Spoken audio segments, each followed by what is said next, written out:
কলকাতার জনকণ্ঠ। গ্রাম ও শহরের মেলবন্ধন। দেশে ভর্তুকি নির্ভর রাজনীতির জন্য বেকারি শিল্প ধ্বংসের মুখে। সম্প্রতি পশ্চিমবঙ্গ বেকার্স অ্যাসোসিয়েশনের 26তম বার্ষিকী রাজ্য সম্মেলন কলকাতায় মিলন মেলা প্রাঙ্গণে অনুষ্ঠিত হলো। বেকারি শিল্পের সঙ্গে যুক্তরাজ্যের বিভিন্ন প্রান্তের 200 প্রতিনিধি এই সম্মেলনে উপস্থিত ছিলেন।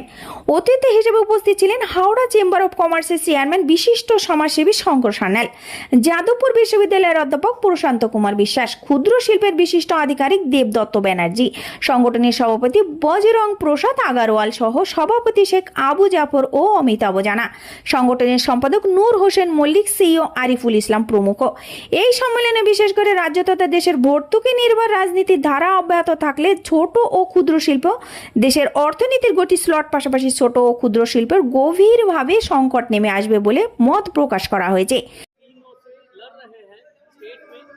संस्थान और आगे ले जाने के काम कर रहे हैं, क्या बोलेंगे सर?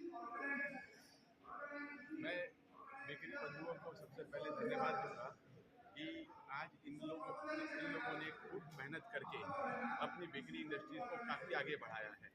सबसे बड़ा चीज़ क्या है बेकरी के लिए कि रॉ मटेरियल का दाम अभी इतना बढ़ गया है, इसके कारण से इनको अभी बढ़ता नहीं आ रहा है, फिर भी ये लोग अभी अपने काम पे अडिग हैं और हम लोगों को अच्छा मटेरियल सप्लाई कर रहे हैं, अच्छा सामान खाने के लिए दे रहे हैं।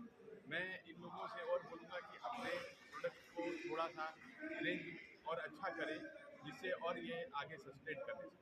धन्यवाद। অল আইটেম মিলে আপনার 200 টাকা। দর্শকদের একটু বলবেন আপনার ব্র্যান্ডের নামটা কি আছে? ব্র্যান্ডের নাম হচ্ছে বাঙালিয়ানা চানাচুর।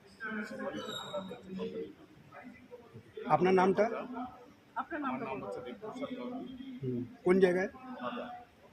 Thank you. সেই বেকারি শিল্প নানা ক্ষেত্রে বহু বাধার সম্মুখীন হচ্ছে। সেই বাধাগুলো আমরা কিভাবে তার সম্মুখীন হতে পারব আমরা জানি, কিন্তু আরিফুল ইসলামের সুযোগ্য নেতৃত্বে বাংলার বেকারি এবং এপার বাংলা ওপার বাংলার যে সমন্বয় করার যে উদ্যোগ, এই উদ্যোগকে সাধুবাদ না দিয়ে পারা যায়। প্রতি বছর বেকারি শিল্পের বিভিন্ন সমস্যার কথা, তাদের সমাধান কিভাবে হবে, তাদের নতুন নতুন প্রজন্ম কিভাবে কাজ করবে, সেটাকে সক্রিয়ভাবে তুলে ধরার প্রয়াস কিন্তু এই বেকারি অ্যাসোসিয়েশনের মাধ্যমে সেটা সম্ভব হয়। অন্য কোথাও এইভাবে বেকারি শিল্পকে তুলে ধরা হয় না।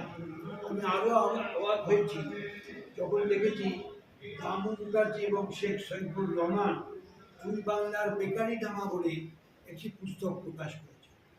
ইট ইজ রিয়েলি ফর্চুনেট যে আমরা বাংলার এবং দুই বাংলার মানুষকে বেকারি শিল্পের সাথে যারা যুক্ত এবং পরবর্তী প্রজন্মের কাছে এটা যদি আমরা তুলে ধরতে না পারি, তাদের দীর্ঘ সংগ্রামের ইতিহাস, তাদের অভাব, অভিযোগ, সমস্যা এবং সফলতা, এই সবকে যদি আমরা তুলে ধরতে না পারি তাহলে কিন্তু আমরা ব্যর্থ। দাম বাড়া নিয়ে কি বললেন? ফুটির দাম বাড়ানো যায় এটা তো আর আমাদের নেই, ওই আমাদের ইনগ্রিডিয়েন্টস বেড়েছে। আপনি আপনি 1 মাস ধরে দেখুন আজকে এত হাউলিং হচ্ছে চিনি নিয়ে হাউলিং হচ্ছে। চিনি হয়তো রুটিতে কোনো অতটা এফেক্ট হয়তো হবে না, কিন্তু এই যে বিস্কুট এবং কুকিজ বা আপনার যারা আমাদের বেকারি বিস্কুট যারা চা দোকানে খান, যেটা অত্যন্ত পপুলার, সেই সব জায়গায় বিস্কুট এবং কেকে যারা টিফিন কেক খান, ধরুন বাবুজি টিফিন কেক, কোথা থেকে দেবে? এই তো 2 দিন আগে তারা 42 টাকা চিনি কিনছিল, আজকে 70 টাকা চিনি কিনতে হবে। বাজারে তো আমি পোস্তা মার্চেন্ট অ্যাসোসিয়েশনের সাথেও আমি এরকম যুক্ত, মোটামুটি যাতায়াত আছে। তারা বলছে এটা 100 টাকাও নাকি ছুতে পারে। আমরা তো এখনই আমার মাথায় তো হাত দিয়ে বসে দেখতে হবে লোককে যদি বলি যে 100 টাকা করে চিনি বেড়ে যাবে।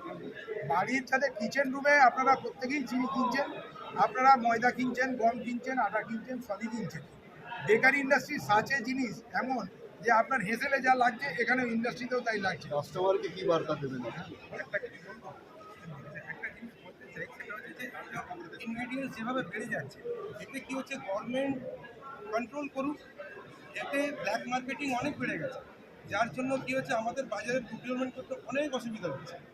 আজকে এখানে এই দাম, কালকে ওখানে ওই दाम, तो इसमें क्या होता है ना, हम लोग कंफ्यूज हो जाते हैं हम लोग कि बेकरी में आज यहाँ पे इतना दाम बोल रहा है, वहाँ पे तो डेली प्रोडक्शन का हम लोग का जो एक खपत है, तो उसमें जो है उन लोग का ब्रेक हो जा रहा है।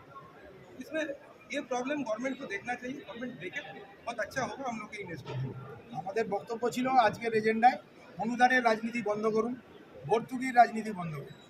অনুদান রাজনীতি বন্ধ না হলে আজকে আর ভর্তুকির রাজনীতি বন্ধ না হলে ইন্ডিয়া আমাদের যে বেঙ্গলের যে ইকোনমি আছে, আরে ভাই একটা সরকার চলে তার ইকোনমির ওপরে, ইকোনমি আজকে আপনারও হবে না। আজকে যে পাস্ট গভর্নমেন্ট, আজকে তৃণমূল সরকার যখন চলে গেছে, আর এটা লুকোনোতনে 8 লক্ষ কোটি টাকা তার দেনা আছে। আজকে রেভিনিউ যে আর্নিং হয়, পশ্চিমবঙ্গ সরকারের যে রেভিনিউ আর্নিং হয়, সেই রেভিনিউ আর্নিংয়ের 40% চলে যাবে শুধু এই তাহলে অনুদান মানে আপনার ইন্টারেস্টে। তাহলে অনুদানের রাজনীতি আর ভর্তুকি রাজনীতি করতে হলে তাহলে থাকবে কি, ডেভেলপমেন্ট হবে কি ইন্ডাস্ট্রি? তাহলে আমাদের প্রোডাক্ট খাবে কি? আপনার পকেটে টাকা নেই তো আপনি খাবেন কেন? আপনি খাবেন না, তখন আপনি কী করবেন? আপনার পেটটাকেও ছোটো করে দেবেন, আপনার খাবারের যে তালিকাটা আছে সেটাও ছোটো করে দেবেন। তো আমাদের ইন্ডাস্ট্রিতে তো ইমিডিয়েটলি এটা হিটব্যাক হচ্ছে। আরিফুল ইসলাম, আমি প্রধান কার্যকর্তা, West Bengal bakers association. Biochemistry তার সঙ্গে বেকারি শিল্পে কতটা গুরুত্ব? অ্যাকচুয়ালি দেখুন, এখন মানে একটা টেন্ডেন্সি হয়েছে যে ওয়েস্টে, যেটা ওয়েস্ট মেটেরিয়াল, সেটা এক তো পরিবেশকে ক্ষতি করে, প্লাস হচ্ছে সেইগুলো অ্যাকচুয়ালি যে ফুড সিকিউরিটি, আমরা যে সেই ফুড সিকিউরিটিকেও ব্যালেন্সটাকে নষ্ট করে। কারণ সারা পৃথিবীতে আপনারা জানেন যে ল্যান্ড তো বাড়ছে না, অথচ ফুডের রিকোয়ারমেন্ট বাড়ছে। তো সেই পরিপ্রেক্ষিতে যে বায়োকেমিক্যাল ইঞ্জিনিয়ারিং পার্ট বা বায়োটেকনোলজি, এই যে বেকারি শিল্পে একটা মেজর ভূমিকা পালন করতে পারে, তার কারণ আমরা স্টাডি করে দেখেছি যে প্রায় 20%, যার আবার 20% যে প্রোডাক্টের যদি হয় কোনো বেকারি, তার 20% লস হয়, মানে ওয়েস্টেজ হয়। তো এই যে 20% ওয়েস্টেজ হচ্ছে, এটা কিন্তু খুব ভালো ফুড। এই ভালো ফুডটা হয়তো আমরা সঙ্গে সঙ্গে বুঝতে পারছি না, আমরা খেতে পারি, কিন্তু মাইক্রো অর্গানিজম খেতে পারি। আপনারা জানেন যে এই যে ইস্ট যেটা ইউজ হয় আমাদের বেকারি শিল্পে, সেই ইস্টটাও কিন্তু ইউজ হয় ওই ওই হচ্ছে সুগার থেকে, যেটা ওয়েস্টেজ হয়ে যেতে পারে বেকারি শিল্পে। তো এইটা শুধুমাত্র ইস্ট না, আমরা বিভিন্ন রকম মাইক্রো অর্গানিজমকে তৈরি করে সেই তার থেকে আমরা প্রোটিন জেনারেট করে এগুলো বিভিন্ন ক্যাটেল ফিড বা পোলট্রি ফিড এই হিসাবে আমরা ইউজ করতে পারি। তাতে কী হচ্ছে, এক তো ওয়েস্টেজ কমে যাচ্ছে, ওয়েস্টেজ বেশি হবে না, পরিবেশ ঠিক থাকবে, প্লাস বেকারি শিল্পের যে একটা প্রফিট, ওয়েস্ট মেটেরিয়ালটাকে যদি বিক্রি করে তারা একটা প্রফিটের দিকে যেতে পারে। নাম পরিচয়? প্রশান্ত Kumar Biswas, professor, department of technology and biochemical engineering, Japan. রাজ্যে ছোট শিল্পের জন্য সিঙ্গেল উইন্ডো এক জানালা সাইলেন্সিং ব্যবস্থা চালু হওয়ার কথা বললেও এখনও সেই ব্যবস্থা চালু হয়নি বলে অভিযোগ করা হয়েছে। ভারী শিল্পের মতো ক্ষুদ্র শিল্পের বিদ্যুৎ মাশুল সমান করার দাবি জানানো হয়। সম্মেলনে উদ্বেগ প্রকাশ করা হয় শিল্পের মুনাফা 5 থেকে 7% কমে আসায় এই শিল্পের সঙ্গে যুক্ত বেকারি শিল্পের সঙ্গে যুক্ত ব্যক্তিরা কঠিন সংকটের মধ্যে দিন কাটাচ্ছে। এই শিল্পের উপর নির্ভর নিয়ন্ত্রণমূলক ব্যবস্থা চাপানো হলে বেকারি কারখানাগুলি বন্ধের মুখে পড়বে বলে উদ্বেগ প্রকাশ করা হয়েছে। এই সম্মেলনে জীবন কীর্তি সম্মান দেওয়া হয় সোনারপুরের মাদার বেকারির মালিক হাজি শেখ আবুল খায়েরকে। ক্যামেরায় সুলেখা চৌধুরীর সঙ্গে কাজী হাফিজুল, রিপোর্ট নিউজ, কলকাতা। চিকিৎসার কথা ভাবছেন? আজই চলে আসুন শীর্ষ general and eye care hospital. 40 বছর মানুষের সেবায় নিয়োজিত সুচিকিৎসার বিশ্বস্ত প্রতিষ্ঠান। কলকাতার অভিজ্ঞ ডাক্তার দ্বারা অপারেশন ও চিকিৎসা করা হয়। কাঠালিয়া, ভাঙড়, কাশীপুর, দক্ষিণ 24 পরগনা। যোগাযোগ 7407337744, 7407441233।